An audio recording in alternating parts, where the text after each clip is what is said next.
Caminantes camino, nos encontramos una vez más con Aldous Huxley en Un Mundo Feliz. Abrimos capítulo número 8.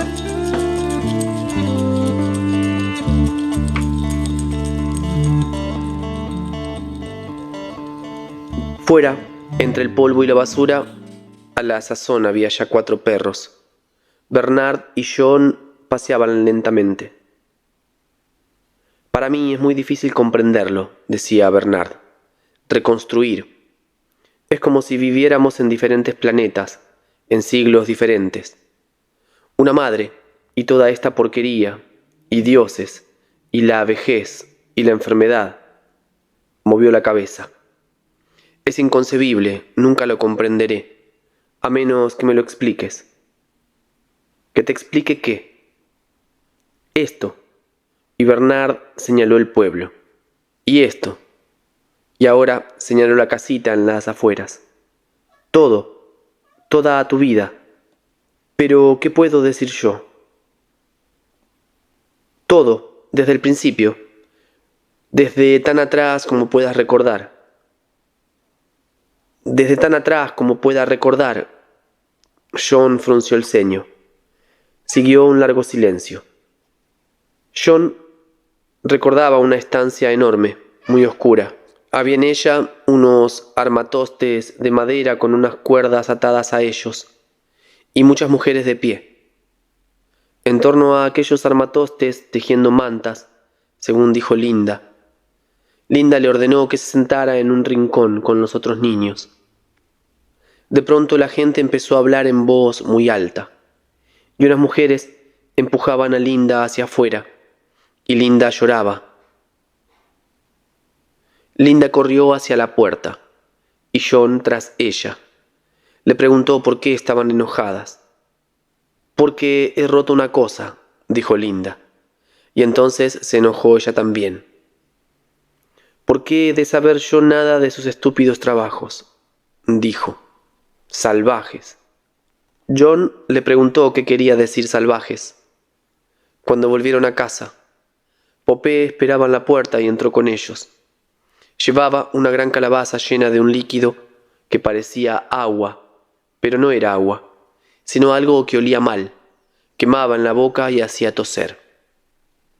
Linda bebió un poco y Popé también, y luego Linda rió mucho y habló con voz muy fuerte, y al final ella y Popé pasaron al otro cuarto.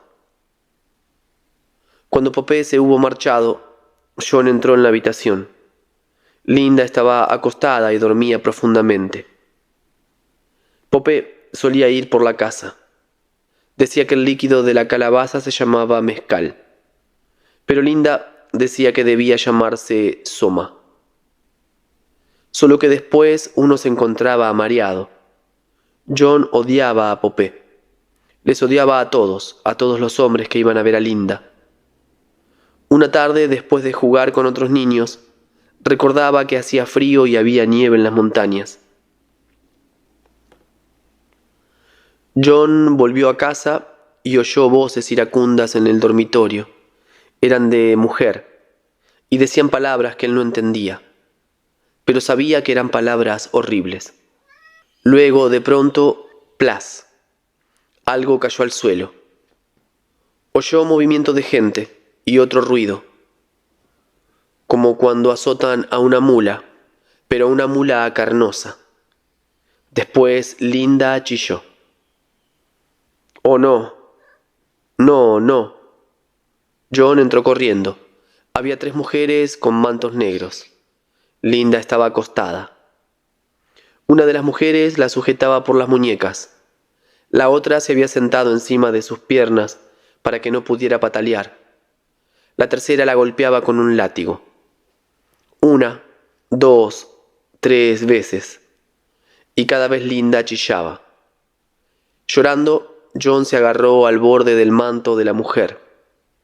«Por favor, por favor». Con la mano que tenía libre, la mujer lo apartó.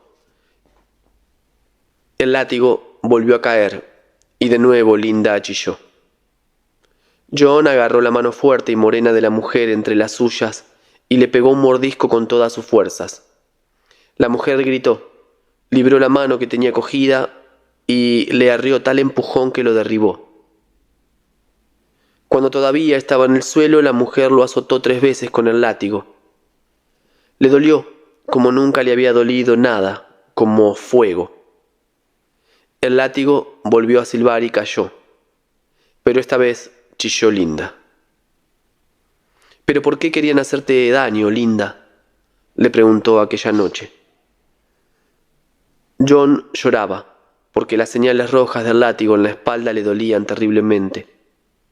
Pero también lloraba porque la gente era tan brutal y mala, y porque él solo era un niño, y nada podía hacer contra ella. ¿Por qué querían hacerte daño, Linda? No lo sé, ¿cómo puedo saberlo? Era difícil entender lo que decía porque Linda yacía boca abajo y tenía la cara sepultada en la almohada. Dicen que estos hombres son sus hombres, prosiguió.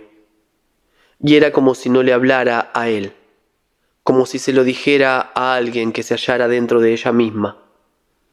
Una larga charla que John no entendía, y al final Linda volvió a chillar más fuerte que nunca. Oh no, no llores, Linda, no llores. John la abrazó con fuerza, le pasó un brazo por el cuello. Linda gritó, «Ten cuidado, mi hombro», y lo apartó de sí con fuerza.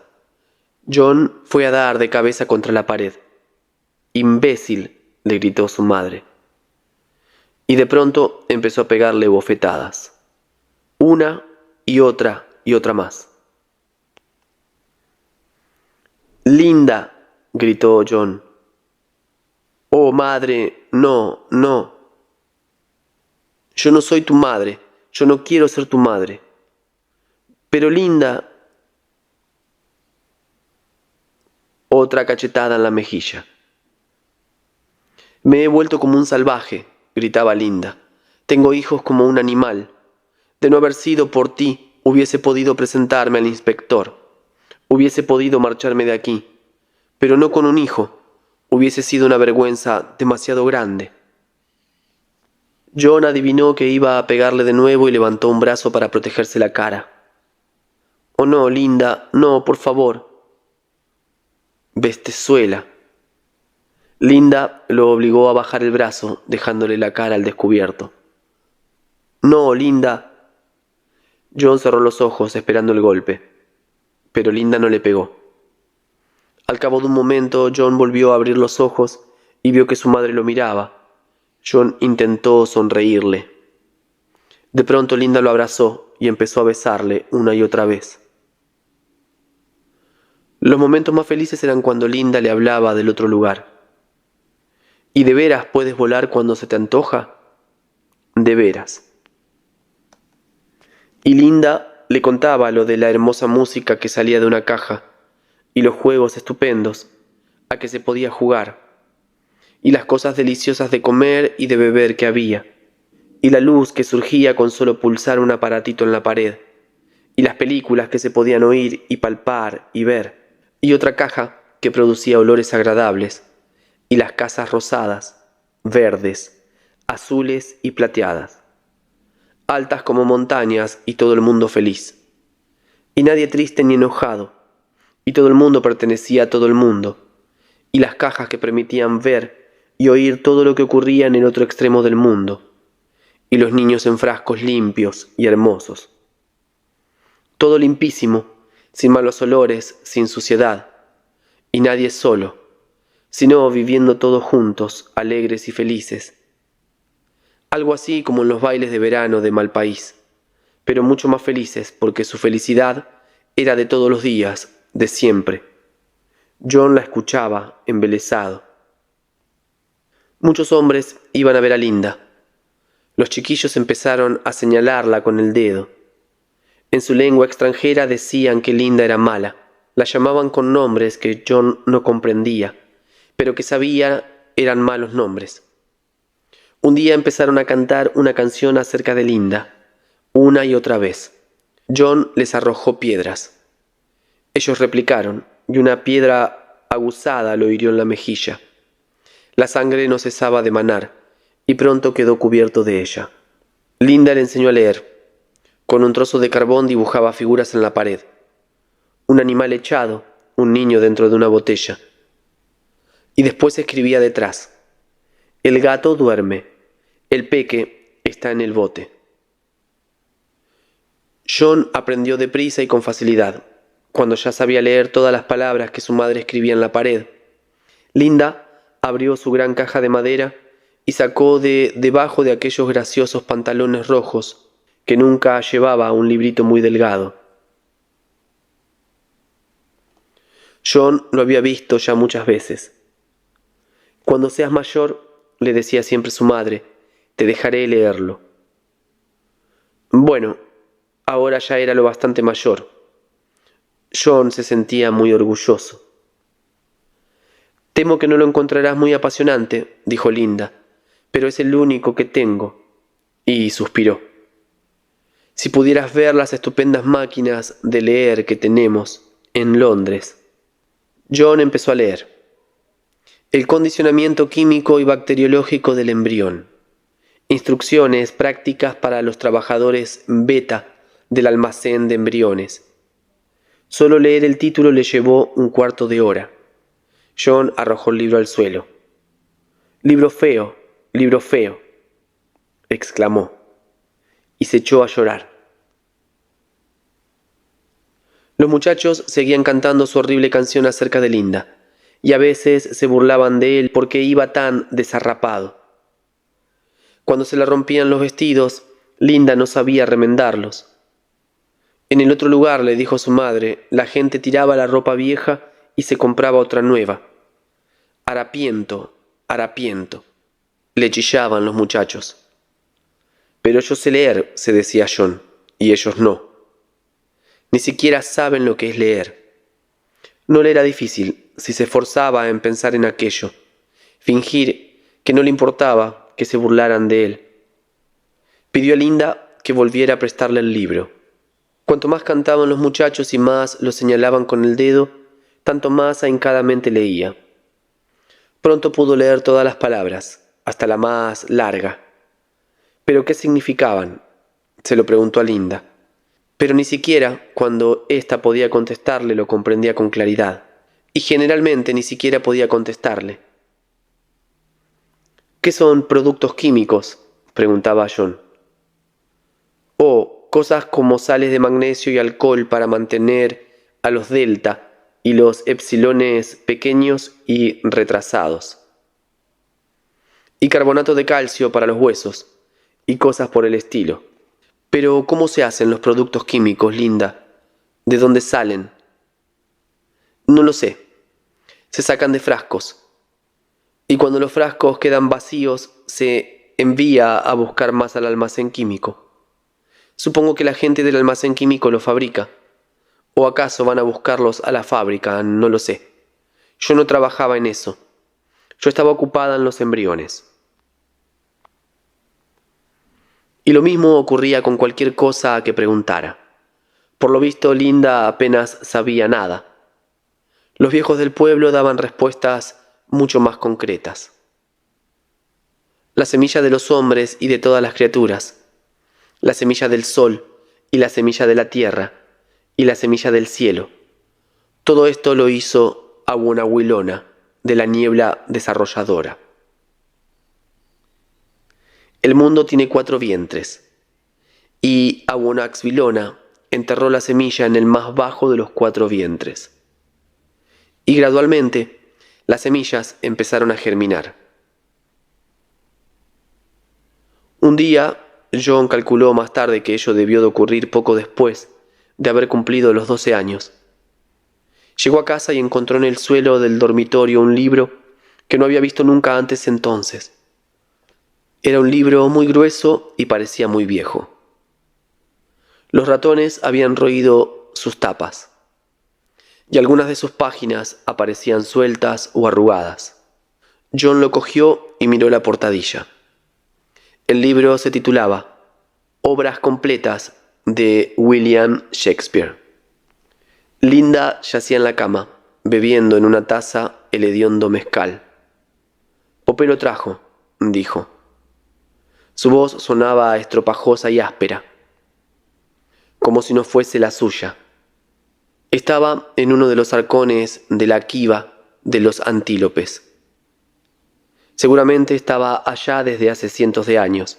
Supongo que así es, porque le he echado una ojeada y solo dice tonterías. Un autor que estaba por civilizar. Aún así te servirá para hacer prácticas de lectura. Echó otro trago, apuró la taza. La dejó en el suelo, al lado de la cama. Se volvió de lado, hipó una o dos veces y se durmió.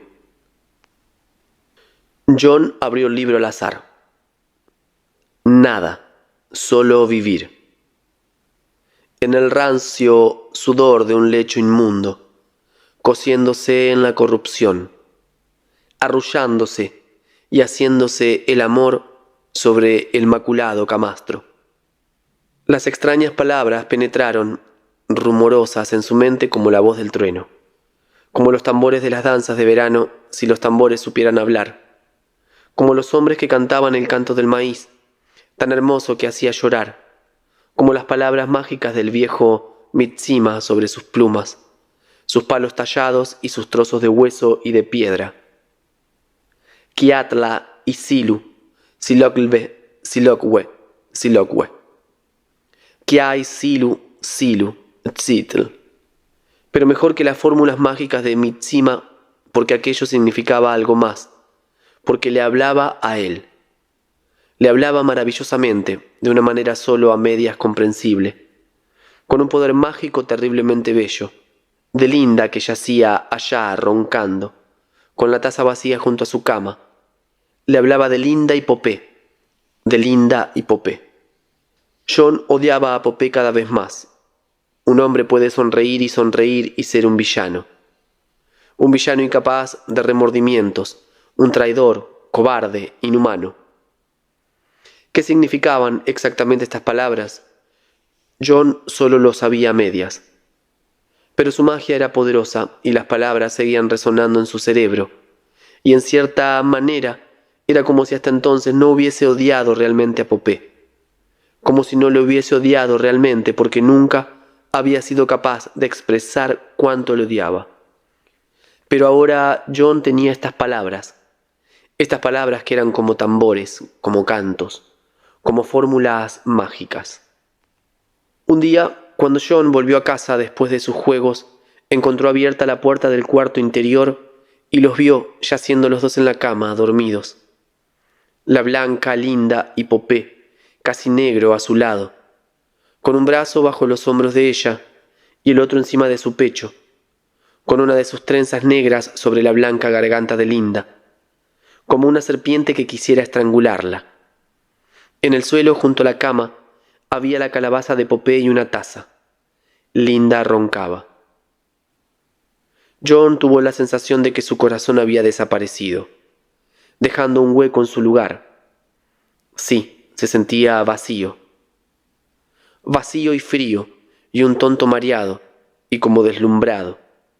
Se apoyó en la pared para rehacerse un poco. Villano sin remordimientos, traidor, cobarde, como tambores, como los hombres cuando cantan al maíz, como fórmulas mágicas. Las palabras se repetían una y otra vez en su mente. John pasó del frío inicial a un súbito calor. Las mejillas, inyectadas en sangre, le ardían. La habitación vacilaba y se ensombrecía ante sus ojos. Rechinó los dientes. Lo mataré, lo mataré, lo mataré. Empezó a decir, y de pronto surgieron otras palabras. Cuando duerma borracho, o esté enfurecido, o goce del placer incestuoso de la cama. La magia estaba de su parte, la magia lo explicaba todo y daba órdenes. John volvió al cuarto exterior. Cuando duerma, borracho. El cuchillo de cortar la carne estaba en el suelo, junto al hogar. John lo cogió, y de puntillas se acercó de nuevo al umbral. Cuando duerma, borracho. Cuando duerma, borracho. Cruzó corriendo la estancia y clavó el cuchillo. Oh, la sangre. 2 veces, mientras Popé despertaba de su sueño. Levantó la mano para volver a clavar el cuchillo, pero alguien le cogió la muñeca y, oh, se la retorció. John no podía moverse, estaba cogido, y veía los ojillos negros de Popé, muy cerca de él, mirándole fijamente. John desvió la mirada. En el hombro izquierdo de Popé aparecían 2 cortes. ¡Oh, sangre!, gritaba Linda. ¡Sangre! Nunca había podido soportar la vista de la sangre. Popé levantó la otra mano. Para pegarme, pensó John. Se puso rígido para aguantar el golpe, pero la mano lo cogió por debajo del mentón y le obligó a levantar la cabeza y a mirar a Popé a los ojos. Durante largo rato, horas y más horas. Y de pronto no pudo evitarlo. John empezó a llorar. Y Popé se echó a reír. «Anda, ve», dijo en su lengua india. «Ve, mi valiente Tayuta». Y John corrió al otro cuarto a ocultar sus lágrimas. «Ya tienes 15 años», dijo el viejo Mitsima en su lengua india. «Te enseñaré a modelar la arcilla». En cuclillas junto al río trabajaron juntos. «Ante todo», dijo Mitsima, cogiendo un terrón de arcilla húmeda entre sus manos, «haremos una luna pequeña». El anciano aplastó el terrón dándole forma de disco y después levantó sus bordes. La luna se convirtió en un bol. Lenta, torpemente, John imitó los delicados gestos del anciano. Una luna, una taza y ahora una serpiente. Mitsima cogió otro terrón de arcilla y formó con él un largo cilindro flexible. Lo dobló hasta darle la forma de un círculo perfecto y lo colocó encima del borde del bol. Después, otra serpiente, y otra, y otra. Círculo tras círculo, Mitsima levantó los costados de la jarra. Era estrecha en la parte inferior. Se hinchaba hacia el centro y volvía a estrecharse en la parte del cuello. Mitsima modelaba, daba palmaditas, acariciaba y rascaba la arcilla. Y al fin salió de sus manos el típico jarro de agua de Malpaís. Si bien era de color blanco cremoso en lugar de negro, y blando todavía. La contrahecha imitación del jarro de Mitsima, obra de John, estaba a su lado. Mirando los 2 jarros, John no pudo reprimir una carcajada.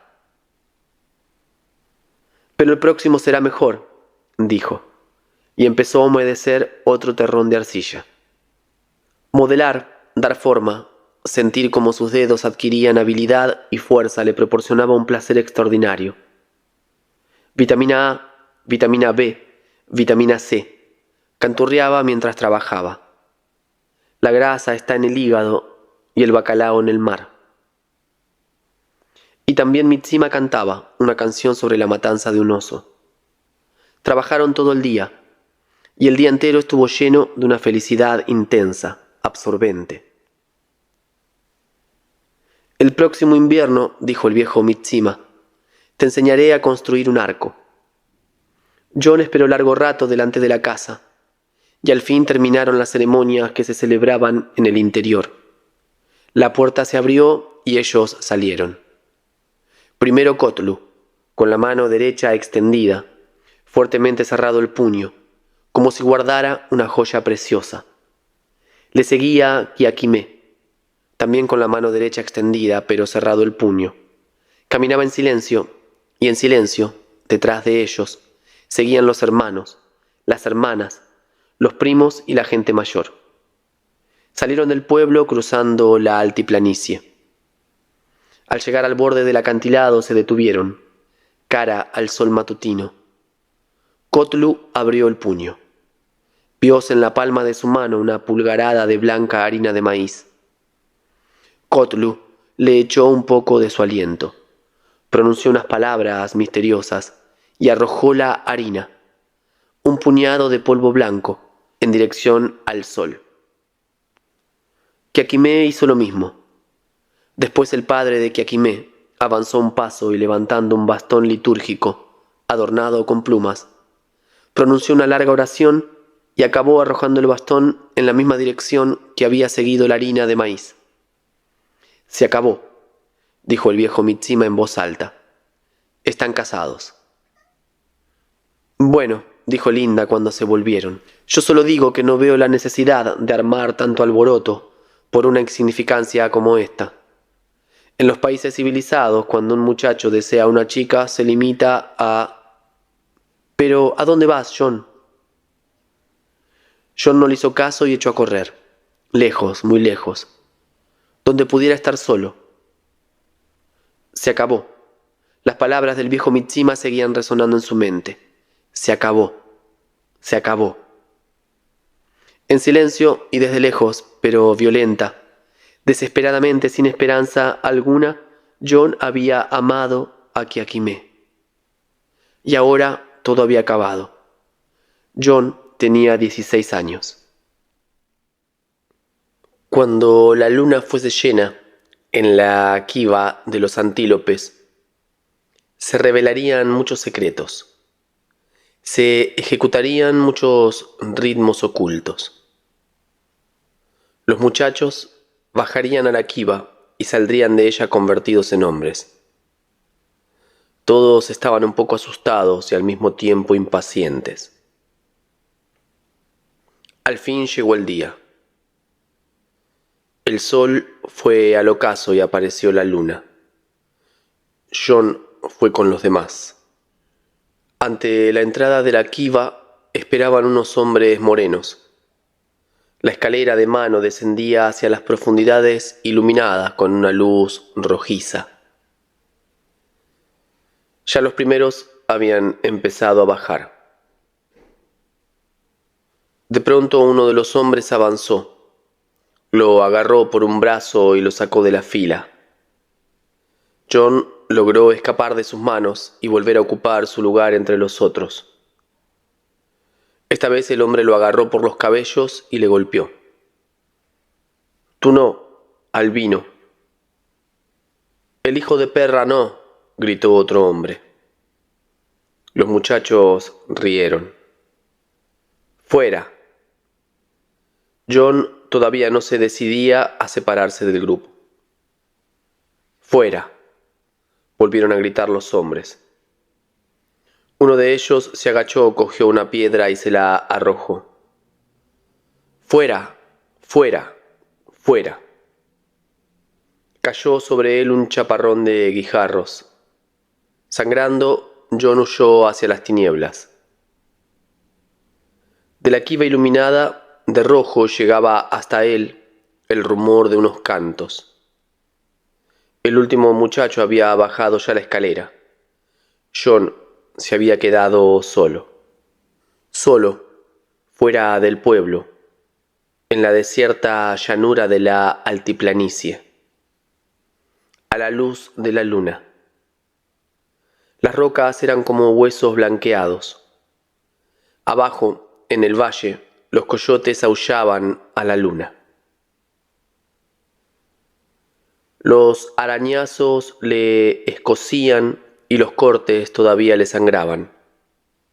Pero no sollozaba por el dolor, sino porque estaba solo, porque lo habían arrojado, solo, a aquel mundo esquelético de rocas y luz de luna.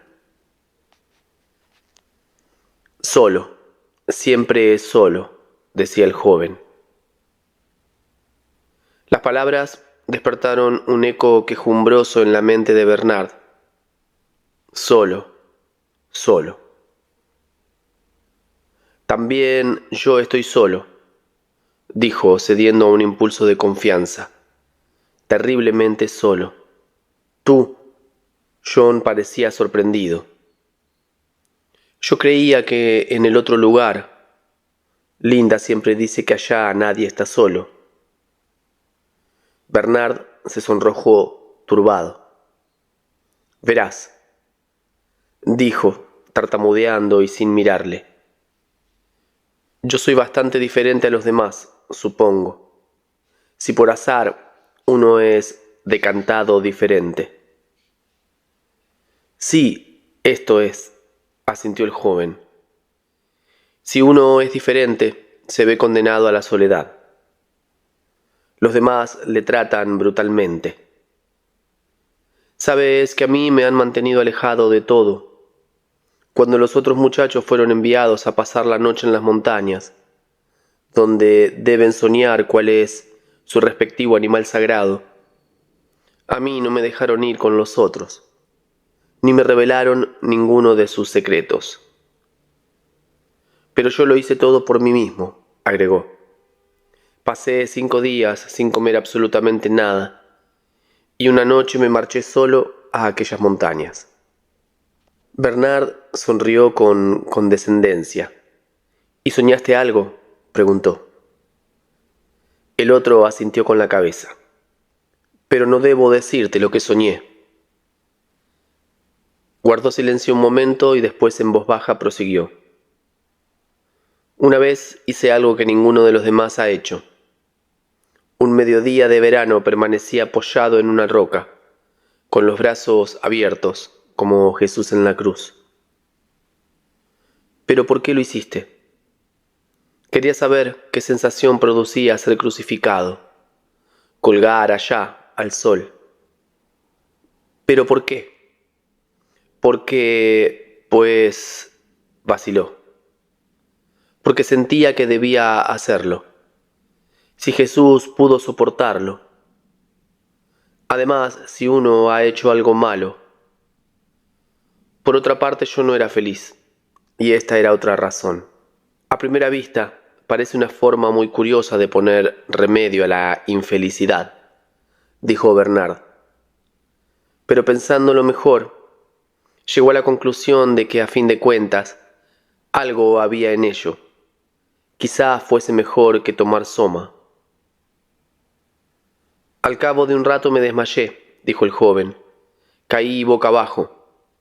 ¿No ves la señal del corte que me hice?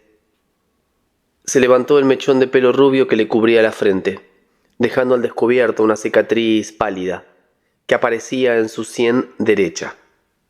Bernard miró y se apresuró a cambiar de tema.